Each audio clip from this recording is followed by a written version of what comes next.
ഇവിടെ പാർട്ടി സംസ്ഥാന secretary MV. Govindan മാധ്യമങ്ങളോട് സംസാരിക്കുകയാണ്. അദ്ദേഹം സംസാരിക്കും.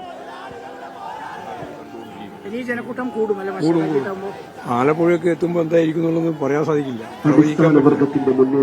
ഇത്രയും സമയമാണ് എന്നൊന്നും പറയാൻ പറ്റുന്നതല്ല. നമ്മൾ നിശ്ചയിച്ച സ്ഥലത്ത് മാത്രമല്ല, നിശ്ചയിച്ച് തന്നെ 10-51 കേന്ദ്രമുണ്ട്.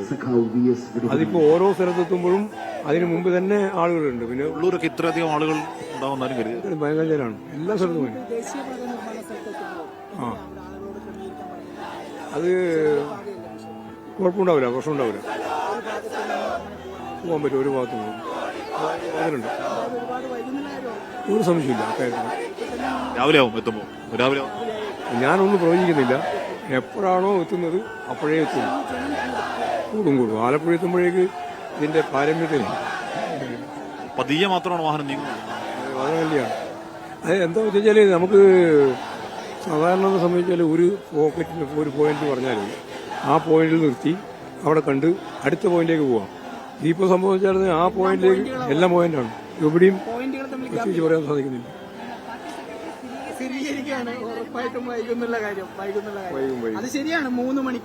CPM സംസ്ഥാന സെക്രട്ടറി എം.വി. ഗോവിന്ദൻ ഇവിടെ വാഹനം നിർത്തി അദ്ദേഹം ഇങ്ങോട്ട് ഇറങ്ങിയതാണ്. മാധ്യമങ്ങളോട് സംസാരിക്കുകയായിരുന്നു.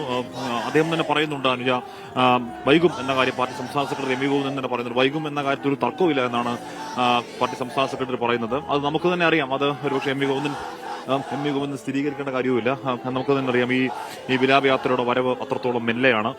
അത്രത്തോളം മെല്ലെയാവാനുള്ള കാരണം അത്രത്തോളം ആളുകൾ ഓരോരോ പോയിന്റിൽ നിൽക്കുന്നു. ഇപ്പോൾ ഇവിടെ പാർട്ടി നിശ്ചയിച്ച 41 പോയിന്റുകളുണ്ട്. അത് ക്രമീകരണം ആ പോയിന്റിൽ നിന്നും അടുത്ത പോയിന്റിലേക്ക് നീങ്ങുന്നു എന്നുള്ളതായിരുന്നു ഈ പദ്ധതി ഇടുമ്പോഴുള്ള പ്ലാൻ അങ്ങനെയായിരുന്നു. പക്ഷെ ആ പ്ലാൻ പാടുന്നു എന്ന് മനസ്സിലാക്കാൻ കാര്യം എം.വി. ഗോവിന്ദൻ പറയുന്നത് വാഹനം നിർത്തുന്നിടത്തൊക്കെ പോയിന്റുകളാവുന്നു എന്നുള്ളതാണ്. ഒരു പോയിന്റിൽ നിന്നും അടുത്ത പോയിന്റിലേക്ക് നീങ്ങുക എന്ന് പറയുന്നത് ഏതാണ്ട് അസാധ്യമാകുന്നു. ഓരോ പോയിന്റിലും ആളുകൾ 100 എത്തിച്ചേരുന്നു.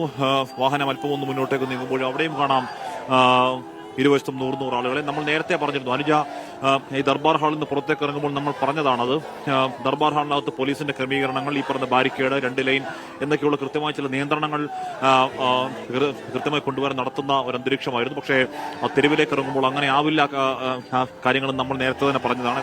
ഏതാണ്ട് അതുപോലെ തന്നെ സംഭവിക്കുന്നു. തെരുവിൽ VS എന്ന ആ ജനകീയനായ നേതാവിനെ, അല്ലെങ്കിൽ തങ്ങളോടൊപ്പം ഏതെങ്കിലും തരത്തിൽ ഒരു നേതാവ് എന്നുള്ളതിൽ മുകൾ തട്ടിൽ കസേരയിട്ടിരിക്കാത്ത, തങ്ങളോടൊപ്പം താഴെ ഇറങ്ങി നിന്ന, തങ്ങളുടെ കണ്ണീരൊപ്പിയ, തങ്ങളുടെ ആവശ്യങ്ങൾക്കൊപ്പം കൂടെ ഉണ്ടായിരുന്ന പാർശ്വവൽകൃത മനുഷ്യന്മാരുടെ വേദനകൾ ഏതറ്റം വരെയും കൊണ്ടുപോയ ആ നേതാവിന് ഈ നാട് ഈ രീതിയിലല്ലാതെ എങ്ങനെയാണ് യാത്ര നൽകാനാവുക? ഈ നാട് VS അച്യുതാനന്ദൻ എന്ന് പറയുന്ന ഇക്കാലത്ത് ഏറ്റവും വലിയ കമ്മ്യൂണിസ്റ്റിന് ഇറങ്ങി വന്ന കമ്മ്യൂണിസ്റ്റ് പാർട്ടി ഉണ്ടാക്കിയ 32 നേതാക്കൾ അവശേഷിച്ച ഒരേ ഒരു നേതാവിന് ഇപ്പോൾ ആ നേതാവും കൂടി യാത്ര നൽകുകയാണ്.